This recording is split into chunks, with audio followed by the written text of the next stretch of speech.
السلام علیکم دوستوں، آج کی ویڈیو حدیث مبارکہ کے بارے میں ہے۔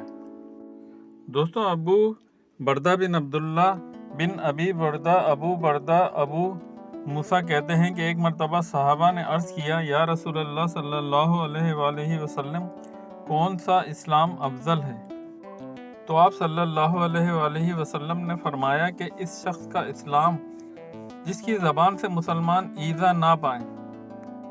عبیدہ بن موسیٰ، حنظلہ بن ابی سفیان، اکرمہ بن خالد ابن عمر نے کہا کہ رسول اللہ صلی اللہ علیہ وآلہ وسلم نے فرمایا، اسلام کا قصر 5 ستونوں پر بنایا گیا۔ اس بات کی شہادت دینا کہ اللہ کے سوا کوئی معبود نہیں، اور یہ کہ محمد اللہ کے رسول ہیں، نماز پڑھنا، زکوٰۃ دینا، حج کرنا، رمضان کے روزے رکھنا۔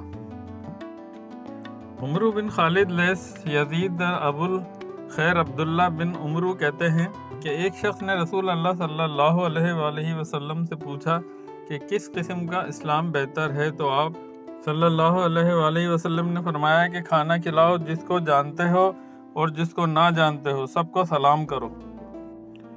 مسدد، یحییٰ، شعبہ، قتادہ انس بنی صلی اللہ علیہ وآلہ وسلم سے نقل کرتے ہیں کہ آپ صلی اللہ علیہ وآلہ وسلم نے فرمایا کہ تم میں سے کوئی شخص اس وقت تک کامل مومن نہیں بن سکتا جب تک کہ اپنے بھائی مسلمان کے لیے وہی نہ چاہے جو اپنے لیے چاہتا ہے۔ دوستوں، ویڈیو پسند آئی تو لائک، شیئر اور سبسکرائب ضرور کیجیے گا۔ جزاک اللہ۔